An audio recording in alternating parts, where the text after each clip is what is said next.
तो बच्चों आज हम क्या करेंगे, आज हम करेंगे क्लास 8 का चैप्टर नंबर 12 जिसका नाम है फैक्टराइजेशन यानी गुणनखंड के बारे में बात करेंगे। ये गुणनखंड दरअसल होता क्या है, तो गुणनखंड नाम से देखिए पता चल रहा है कि एक नंबर होगा जिसका हम खंड कर देंगे यानी टुकड़ों में बांट देंगे। जैसे ये 6 है, 6 को हमने क्या किया मल्टीप्लिकेशन, अच्छा गुणा भी लगाना है, गुणन का मतलब गुणा भी लगाना है और 2 नंबरों में बांट देना है। तो 6 का गुणनखंड क्या हो गया 2 इंटू 3, 2 गुणे 3। तो ये क्या हो गया बेटा 6 का गुणनखंड। आपके पास 6 आएगा, कहेगा गुणनखंड करो तो इसका ये हो जाएगा। ठीक है, अगर आपके पास 12 आएगा और आपसे कहेगा गुणनखंड करो तो 12 का गुणनखंड ये भी हो सकता है ना, और ये भी हो सकता है ना बच्चों।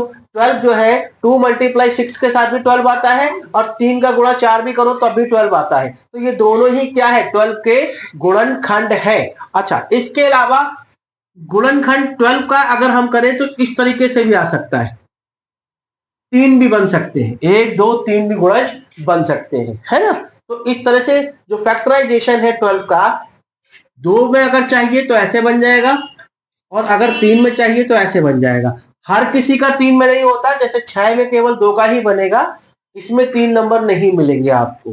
ठीक है, 1 को यहाँ कंसीडर अभी नहीं किया जा रहा है, जब क्वेश्चन आएगा तो उसको भी हम समस्या बता देंगे किस तरीके से उसको हल करना है, इधर ध्यान दीजिए। ठीक है, आगे बात करते हैं। यहाँ पे क्या है 12 का हमने फैक्टराइजेशन कर लिया। अब ये जो हम कर रहे हैं इस प्रोसेस को ही हम लोग क्या कहते हैं गुणनखंड। क्या कहते हैं गुणनखंड। अब ये गुणनखंड क्लास 8 में, तो क्लास 8 में क्या कर रहा है तो मैं आपको बताऊं, क्लास 8 में सिर्फ इस नंबरों का गुणनखंड नहीं करना है, क्लास 8 में आपको गुणनखंड करना है व्यंजकों का, जो कि हिंदी में व्यंजक बोलते हैं और इंग्लिश में अलजेब्रिक एक्सप्रेशन का आपको गुणनखंड करना है। तो अलजेब्रिक एक्सप्रेशन कैसे होते हैं, फॉर एग्जांपल एक अलजेब्रिक एक्सप्रेशन हम ले लेते हैं। मान लीजिए 18x² y z।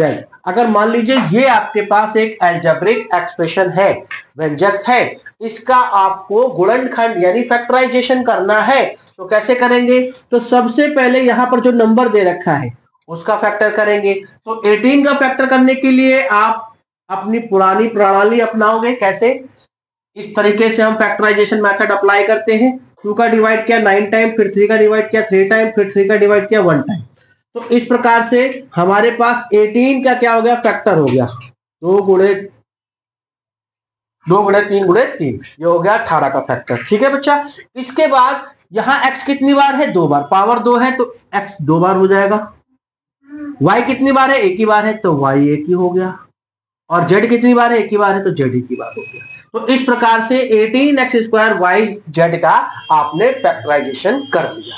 इस तरीके से अलजेब्रिक एक्सप्रेशन का फैक्टराइजेशन करना है। अब यहां पर आपके कोर्स में जो है फैक्टराइजेशन, पहले अभी कुछ और भी बातें हम बात करेंगे, लेकिन यहां पर पदों का करना है आपको। जैसे ये एकल पद था, ये क्या था एक पद,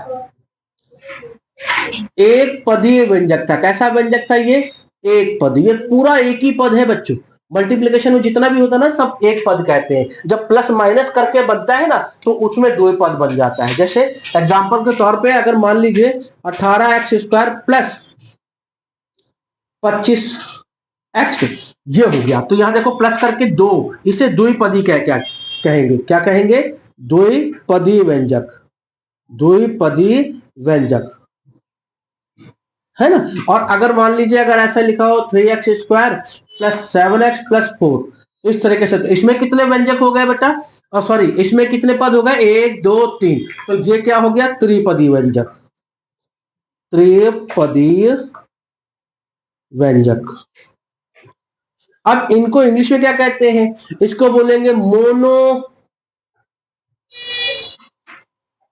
अलजेब्रिक एक्सप्रेशन, द्विपदी, डाई अलजेब्रिक,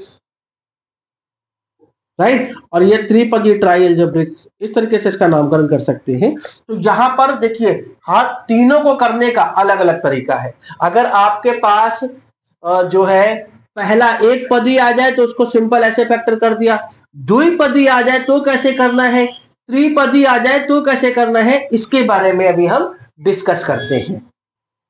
ओके बच्चों, तो अब फैक्टराइजेशन में एक दूसरी चीज आती है जो हम पहले जान लेते हैं, जिसका नाम है, हिंदी में बोलते हैं सार्व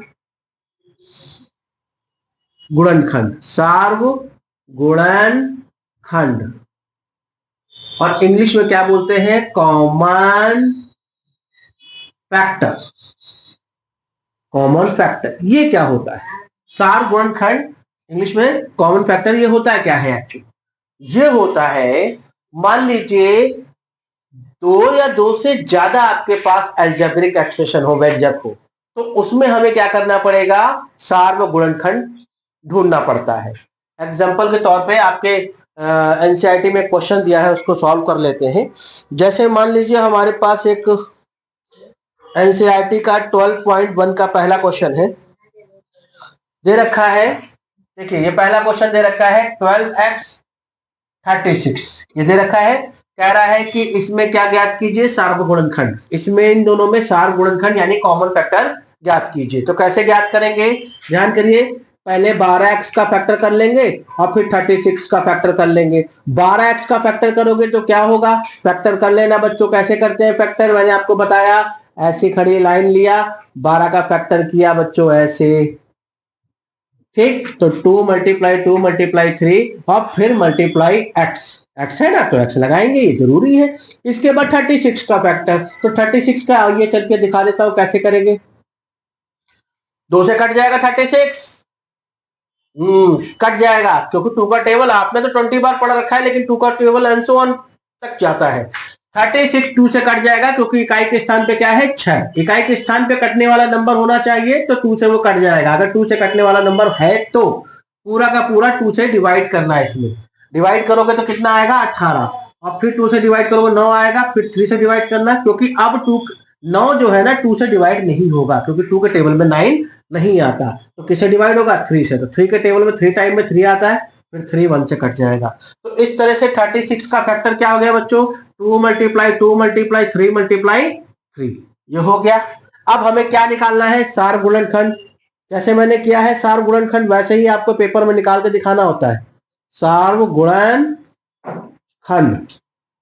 यानी CF क्या होता है, कॉमन फैक्टर, पूरा लिख लेना आप चाहो तो, यहाँ पे क्या है 2, और कोई कॉमन, हाँ एक और 2 कॉमन मिल गया, और कोई कॉमन, हाँ 3 कॉमन मिल गया।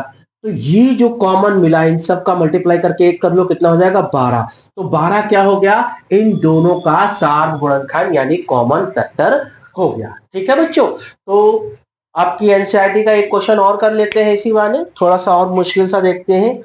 मुश्किल सा क्या होता है, इसमें तो कुछ ऐसा मुश्किल सा मुझे दिख नहीं रहा है, चलो ले लेते हैं 8वां ले लेते हैं। 8वां क्वेश्चन इसमें क्या है वो भी देखते हैं। 8वां क्वेश्चन है,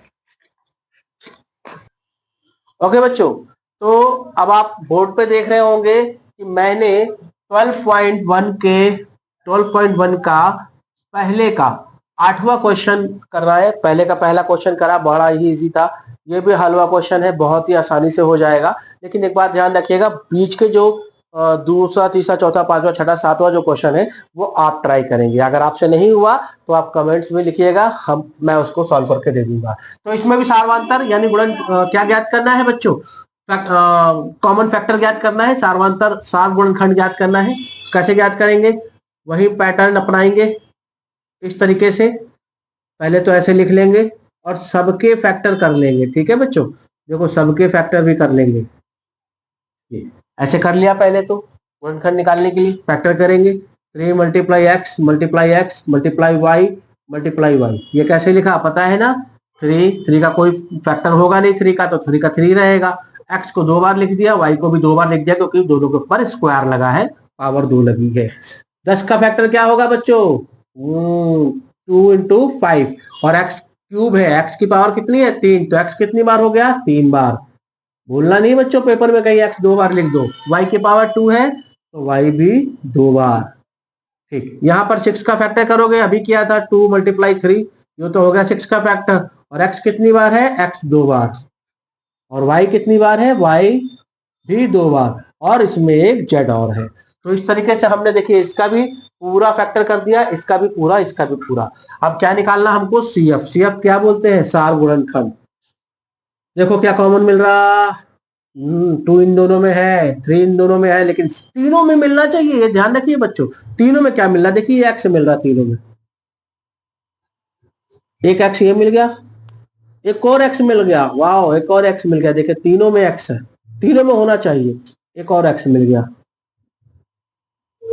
वाई मिल गया, हाँ वाई मिल गया। अब एक्स नहीं मिल रहा, देखिए एक्स एक में है तो दूसरे में नहीं है, तो वाई मिल गया, गुणे में वाई, और एक और वाई मिल जाएगा, हाँ एक और वाई मिल जाएगा बच्चों, ठीक। 2 वाई मिल गए, 2 एक्स मिल गए, जब इनको इकट्ठा करेंगे तो एक्स की पावर 2 हो जाएगी क्योंकि एक्स 2 बार है, और वाई की पावर भी 2 हो जाएगी क्योंकि वाई भी 2 बार है। तो ये जो आंसर आया बच्चा, ये क्या आया, ये आया कॉमन फैक्टर यानी सार्वगुणनखंड। ठीक है बच्चों, ओके बच्चों। तो 12.1 के पहली एक्सरसाइज के 12.1 के एक्सरसाइज के जो पहले के जो कुछ क्वेश्चन थे उसमें से 2 मैंने करवाए, बाकी में सार्वगुणनखंड आपको खोजना था, उसको करिएगा, नहीं आएगा तो कमेंट में डालिएगा। इसके बाद मैं आपको उसका दूसरे का पहला, ये दूसरे के इतने इतने पार्ट है, 1 2 3 4 5 6 7 8, 8 लगभग क्वेश्चन है, उसमें है तो 10 क्वेश्चन, 2 आप करोगे, बाकी ये 8 में करके आपको दिखाता हूँ फटाफट, और आप इसको अच्छे से प्रैक्टिस कर लेना, और जहां ना समझ में आए कमेंट्स में आप करना, ठीक है। तो कैसे गुणनखंड करेंगे, देखो 2 पद है, 1 और 2, 1 2, 2 पद वाले गुणनखंड कैसे करेंगे, तो सबसे पहले इस पद का गुणनखंड कर लेते हैं, 7 गुणे एक्स, 7 का कोई फैक्टर नहीं होता तो 7 को 7 ही लिखेंगे, एक्स का फैक्टर हो गया एक्स माइनस इसका फैक्टर कर लो। अच्छा 42 का फैक्टर क्या हो सकता है, 42 का फैक्टर ऐसे भी लिख सकते हो, देखो ऐसा फैक्टर लो कि कॉमन मिल जाए आराम से, यहाँ 7 आया ना तो यहाँ भी 42 में 7 निकल जाएगा, यानी 7 गुणे 6 लिख सकते हैं 42 को, या ऐसे फैक्टर करना, या फिर आप वही करना जो आप काम करते आ रहे हो, 42 का फैक्टर कर लेना, ऐसे करके जो नहीं, ऐसे डंडी खड़ी करके 42 का फैक्टर कर लेते हैं, उस तरीके से कर लेना तो भी हो जाएगा। फिलहाल मैं ऐसे डायरेक्ट ले लेता हूँ। अब दोनों में क्या कॉमन मिल रहा है बताओ बच्चों, 7 7 7 7 कॉमन मिल रहा है, 7 7 यहाँ से हटा देंगे, 7 बाहर ले लेंगे, ठीक है। और अंदर क्या बचेगा ब्रैकेट, क्या और कुछ तो कॉमन मिल नहीं रहा, अंदर क्या बचेगा, यहाँ पे एक्स बचा, माइनस बचा और 6 बचा, तो इस प्रकार से ये फैक्टर हो गया आपका, इसका फैक्टर ये हो गया, यानी ये हो गया गुणनखंड। 7 बीच में क्या है, मल्टीप्लाई, निशान नहीं लगाया तो भी मल्टीप्लाई का माना जाएगा, 7 मल्टीप्लाई ये टर्म्स, एक तो आपका नंबर आ गया, एक एल्जेब्रिक फंक्शन में आ गया, तो ये फैक्टर में आ गया, यानी यहाँ गुणे लगा सकते हो, आप चाहो तो लगा सकते हो, नहीं तो कोई जरूरत नहीं है, गुणे में ऑटोमेटिक है।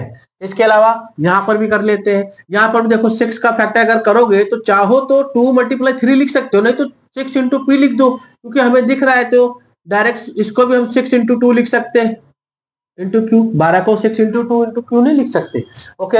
इसके बाद 6 6 कॉमन हो गया तो 6 बाहर पहले लिख लेंगे, अब अंदर क्या बचेगा वो लिखो, अंदर बचा पी, यहाँ पे पी बचा पहले में, माइनस का निशान बचा, और 2 क्यू, 2 गुणे क्यू नहीं लगाएंगे, 2 क्यू ये गुणे में ऑटोमेटिक ही है, ठीक है, तो ये फैक्टर हो गया। तीसरा क्या करेंगे, तीसरे में भी देखो इसका फैक्टर 7 मल्टीप्लाई ए को 2 बार लिखना पड़ेगा, हाँ लिखना पड़ेगा क्योंकि ए के ऊपर स्क्वायर है, प्लस 14 को क्या लिख सकते हैं, 7 मल्टीप्लाई 2 लिख सकते हैं, लिख लेना बच्चों, 2 मल्टीप्लाई 7 भी लिख लोगे तो भी कोई दिक्कत नहीं है। अब क्या हो जाएगा, 7 कॉमन आ गया, हाँ 7 कॉमन आ गया बाहर, और क्या कॉमन मिल रहा, ए मिल रहा बच्चों, ए मिल गया, 7 के बगल में ए लगा दिया, और क्या मिल रहा, आप कुछ नहीं मिल रहा, तो यहाँ पे क्या बचा है, केवल ए, प्लस यहाँ पे क्या बचा है 2, तो ये हो गया फैक्टर। इसी प्रकार से यहाँ पर देख लेते हैं बच्चों, यहाँ पर फैक्टर लेने के लिए देखो बेटा, अपनी सहूलियत के इसको आगे पीछे भी कर सकते हो, इसको आगे कर लो, इसको पीछे कर लो, नहीं तो ऐसे भी फैक्टर लिया जा सकता है। यहाँ पर अगर आप फैक्टर करोगे तो ये माइनस का साइन पहले लगा के रखो, और इसको कर सकते हो 4 गुणे 4, ऐसे लिख सकते हो, नहीं तो 16 के और छोटे पार्ट भी कर सकते हो, 2 गुणे 2 गुणे 2 गुणे 2, 4 बार लिखने के, इससे कोई फर्क नहीं पड़ता। ऐसे अगर आप 16 को फैक्टर ऐसे कर लो, इसका भी 4 गुणे 5 कर लो, क्योंकि यहाँ पे 4 है तो यहाँ पर भी 4 एक रखना पड़ेगा आपको। जेड मल्टीप्लाई जेड, कितनी बार जेड लिखोगे, यहाँ पे 3 बार, याद रखना बच्चों, यहाँ पे 3 बार जेड है 5, ठीक। अब कॉमन क्या मिल रहा, 4 4 कॉमन मिल गया, और एक जेड कॉमन मिल गया, है ना, तो यानी 4 जेड कॉमन मिल गया। अब अंदर क्या बचा, माइनस का निशान, साथ में क्या 4, माइनस का निशान साथ में 4 ही बचा, ये तो बाहर आ गया था। इसके बाद यहाँ ये बाहर आ गया, तो ये 5 और जेड स्क्वायर, देखो जेड 2 बार है ना, तो ये प्लस का निशान पहले लगाओगे और फिर 5 जेड स्क्वायर हो गया, ये हो गया फैक्टराइजेशन। ठीक, यहां पर देखो क्या होगा, 20 का फैक्टर करो। अच्छा 20 और 30 में क्या कॉमन है, 10 का टेबल है, तो यहाँ 10 मल्टीप्लाई 2 लिख सकते हो 20 को, बिल्कुल लिख सकते हैं। और एल कितनी बार लिखेंगे, एल 2 बार लिखेंगे, एल 2 बार लिख लिया। एम एक ही बार लिखेंगे, ऐसे ही यहाँ 3 इंटू 10 कर लेंगे और मल्टीप्लाई क्या कर लेंगे, ए इंटू एल इंटू एम। ठीक, अब देखो ध्यान से, यहां पर 10 10 कॉमन आ गया और एल एल कॉमन आ गया एक, और एम एम कॉमन आ गया। कुछ देखो 10 मिल गया, एल मिल गया, एम मिल गया, ये तीन कॉमन मिल गए। 10 एल एम दोनों में से बाहर निकालेंगे तो यहां क्या बचेगा, याले में ब्रैकेट के अंदर लिखेंगे तो 2l बचा, तो 2l बचा। यहां क्या बचा बच्चों, 3 और ये a और कुछ नहीं, 3a, तो ये हो जाएगा 3a, हो गया फैक्टर इसका। ठीक है, यहाँ थोड़ा सा देख लेना बच्चों, थोड़ा सा छोटा लिख गया है, यहाँ समझ में ना आए तो आप कमेंट्स में डाल सकते हो, हम हर एक कमेंट्स का रिप्लाई करेंगे। ठीक है, यहाँ पर देखो बच्चों, यहाँ पर फैक्टर करो, 5 का कोई फैक्टर नहीं है तो 5 का 5 ही लिखेंगे। x मल्टीप्लाई वाई लिख दिया। यहाँ पर 15 का हो जाएगा 15 का 3 गुणे 5 गुणे x गुणे y गुणे y, हो गया बच्चों। अब कॉमन ले लो, 5 5 दोनों में मिल गया, हाँ मिल गया। x x दोनों में मिल गया, हाँ मिल गया। y y दोनों में मिल गया, हाँ मिल गया। ठीक, और कुछ मिल रहा, यहाँ पे x है लेकिन यहाँ पे बचा नहीं क्योंकि एक x था जो ले लिया हमने। अब क्या बचा यहाँ पर x माइनस, यहाँ क्या बचा 3 और y, 3y हो गया फैक्टर। ये भी मल्टीप्लिकेशन में है बेटा, मल्टीप्लिकेशन में कर दिया तो ये फैक्टर हो गया।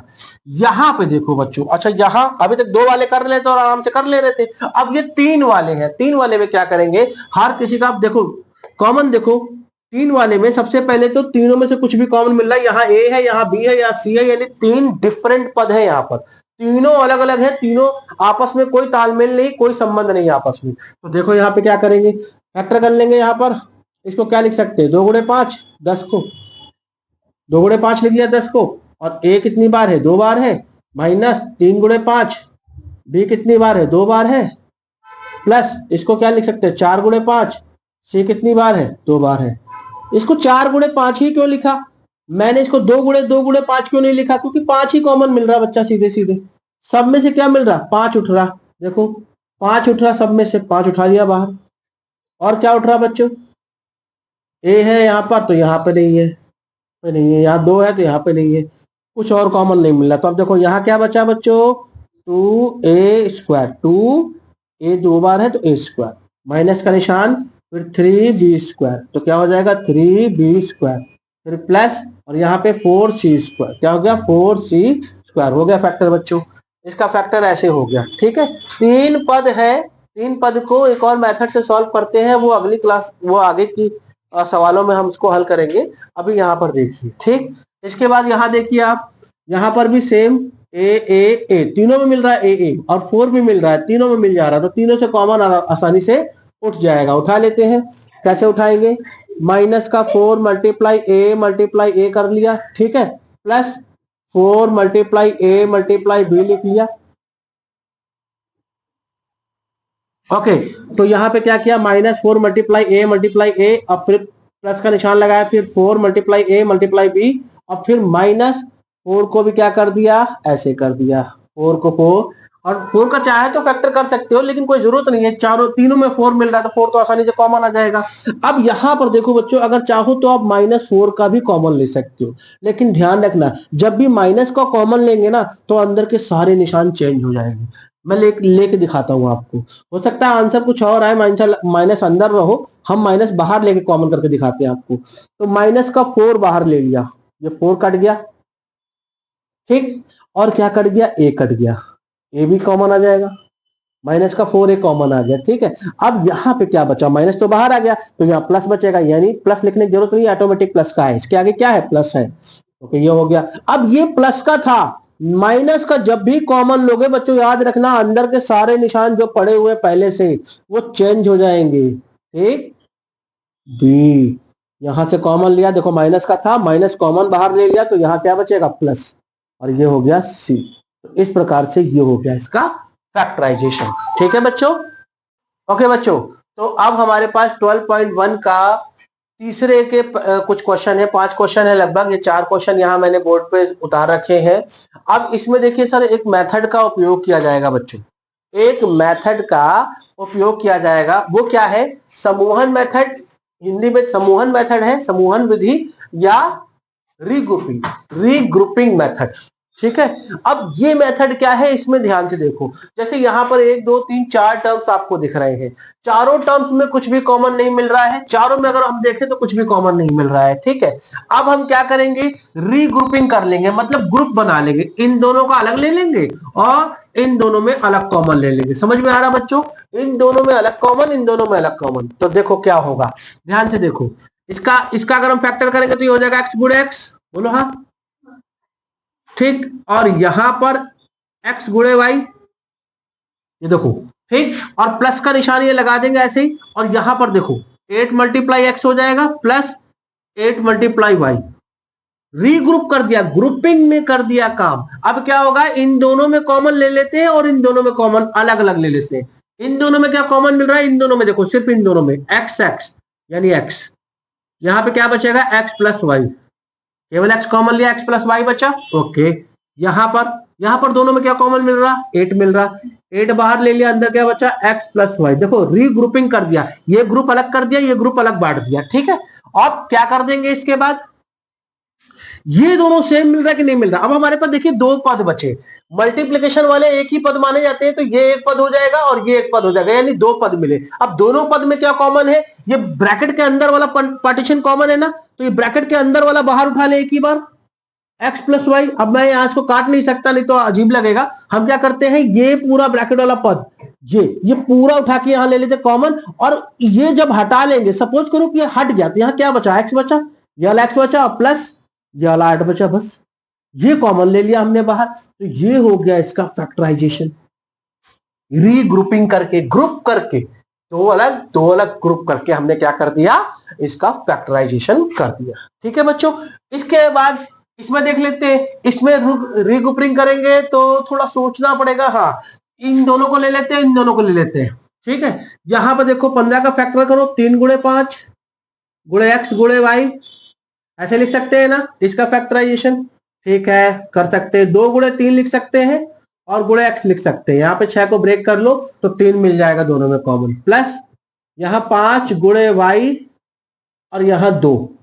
ठीक, अभी देखो इन दोनों में कॉमन नहीं दिख रहा, लेकिन फिर भी हम आपको दिखा देंगे। अब देखो यहाँ पर इन दोनों में फैक्टर क्या है, कॉमन, सॉरी क्या बोलते हैं उसको, सार्व गुणज, सार्व गुणनखंड। इन दोनों में सार गुणनखंड क्या है, कॉमन फैक्टर क्या है बेटा, 3 3, दोनों में 3 है तो 3 उठा लिया बाहर और x मिल गया, तो ये 3x बाहर ले लिया हमने, तो अंदर क्या बचेगा, 5y माइनस और 2 केवल। देखो ध्यान से देखो, हमने क्या उठाया था, 3 और x उठाया था, तो यहाँ 5y बचेगा, यहाँ पर बचेगा। यहाँ पर देखो, अब यहाँ तो कोई कॉमन नहीं मिल रहा, तो बच्चों याद रखो कि कोई कॉमन ना दिखे अगर आपको, तो 1 तो कॉमन मिलता ही मिलता है। तो अब यहाँ पे क्या उठा लेंगे, 1 उठा लेंगे दोनों में। सपोज मान लो यहाँ मल्टीप्लाई में 1 अलग से लगा दिया, तो ये 1 कॉमन मिल गया। इसमें क्या मिल गया, इन दोनों में 1 तो कॉमन मिलेगा। जब भी कुछ भी कॉमन ना मिले तो 1 तो ले ही लो, 1 मिल गया। तो यहाँ क्या बचा, 5y और माइनस का यहाँ क्या बचा, 2। और एक बात और ध्यान रखो बच्चा, जब ग्रुपिंग वाले का सवाल करोगे ना, जैसे 4 बन गए, 4 में से 2 में अलग कॉमन लोगे, तो ये बीच में जो ब्रैकेट वाले हैं ना, ये दोनों सेम होने चाहिए, एक जैसे, तभी आपका सवाल हल हो पाएगा। अगर नहीं है सेम एक जैसे, तो ऊपर कहीं गलती कर रहे हो आप। ठीक है, ये याद रखना। अब एक जैसे है तो इनको बाहर कॉमन ले लिया, इनको हमने बाहर ले लिया लगे हाथ, इसको उठा लिया यहां से, तो क्या बचेगा, 3x, यहां से उठा लिया तो +1, इन दोनों को अलग ब्रैकेट में रख दिया, तो ये हो गया इसका फैक्टराइजेशन।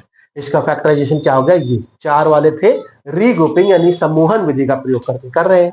ऐसे यहां पर भी देख लो बच्चों, दोनों में x x कॉमन मिल जाएगा, दोनों में y y कॉमन मिल जाएगा, उठा लेते हैं। इसको क्या लिखेंगे, a गुणे x, इसको क्या लिखेंगे, b गुणे x, है ना, माइनस a गुणे y माइनस b गुणे y। बोलो यहां तक समझ में आया, बिल्कुल आया ही होगा।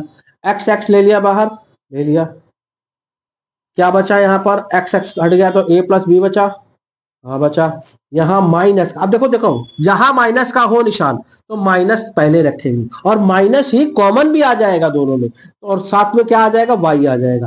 तो माइनस कॉमन आया, यहाँ से वाई हट गया तो यहाँ तो केवल ये बचेगा। यहाँ माइनस का था तो मैंने आपको बताया कि जब भी माइनस कॉमन लेंगे तो अंदर का जो निशान है वो चेंज हो जाएगा, माइनस का है तो प्लस हो जाएगा। ठीक है, ये बात आपको अपने दिमाग में बैठा लेनी, क्योंकि आपको आसानी से माइनस दिखागा, आप यहाँ माइनस लगा के चल दोगे और सवाल हो जाएगा गलत। तो यहाँ पर प्लस लगेगा और ये देखो दोनों सेम सेम हो गए, तो इनको एक बार लिख लेंगे a प्लस बी और अगले ब्रैकेट में x माइनस वन। तो इस प्रकार से ये भी हो गया इसका फैक्टराइजेशन। ऐसा ही यहाँ पर फैक्टराइजेशन देख लेंगे, यहाँ पर भी कुछ लगाओ कुछ दिमाग। वैसे तो मैं देख रहा हूं कॉमन किसमें किसमें मिल जाएगा। एक काम करते हैं, इसको आगे पीछे करके रख लेते हैं। ले लिया, इसको इसके साथ ले लेते हैं, इसको इसके साथ ले लेते हैं और इन दोनों को पहले ले लेते हैं। ये हो गया 15 प्लस 9 क्यूब, या एक काम करो इसको इसके साथ ले लेते हैं, यानी 15 पी क्यूब प्लस 25 पी। ये ग्रुप बना लिया इन दोनों का ग्रुप बना लिया और इन दोनों का ग्रुप बना लिया। इन दोनों का ग्रुप कैसे बनाएंगे, 9 क्यू पहले लिखेंगे और 15 बाद में लिखेंगे। ऐसा क्यों सोचा, आगे पीछे भी लिख सकते हो बच्चों, कोई दिक्कत नहीं है। फैक्टर करना है कैसे भी कर दो, आंसर सही आना चाहिए बस। ठीक है, इन दोनों फैक्टर, इसका फैक्टर करो बच्चा, क्या होगा, तो ये हो जाएगा 3 गुणे 5 गुणे पी गुणे क्यू। इसका फैक्टर करो, क्या हो जाएगा 5 गुणे 5 गुणे पी, प्लस इसका फैक्टर करो 3 इंटू 3 इंटू क्यू, और इसका फैक्टर करो 3 मल्टीप्लाई 5। कॉमन उठाओ बच्चों, कॉमन उठाओ, इन दोनों में रीग्रुपिंग कर दिया हमने, इन दोनों में कॉमन उठाओ। इसमें कॉमन उठाओ, क्या उठेगा, 5 उठ जाएगा, हाँ एक 5 उठ गया बच्चा बाहर और p उठ गया। ठीक है, 5p बाहर ले लिया, इन दोनों में कॉमन क्या बचा, 3q प्लस 5, 3q बचा और प्लस 5 बचा। ठीक, यहां पर भी 3q प्लस 5 ब्रैकेट में बचना चाहिए। देखते हैं क्या कॉमन मिल रहा दोनों में, 3 और कुछ कॉमन मिल रहा नहीं, तो 3 बाहर ले लिया, अंदर ब्रैकेट में यहाँ देखो 3q बचा, यहाँ क्या बचा प्लस 5। दोनों सेम सेम है ना, तो इनको एक ही बार लिखेंगे, 3q प्लस 5 और मल्टीप्लाई में दूसरा क्या बचा 5p प्लस 3। इस प्रकार से हमारा ये भी क्वेश्चन सॉल्व हो गया। ठीक है बच्चों, ओके बच्चों, तो यहाँ पर अब ये लास्ट क्वेश्चन है फैक्टराइजेशन का 12.1 का, जो लास्ट अंतिम क्वेश्चन है।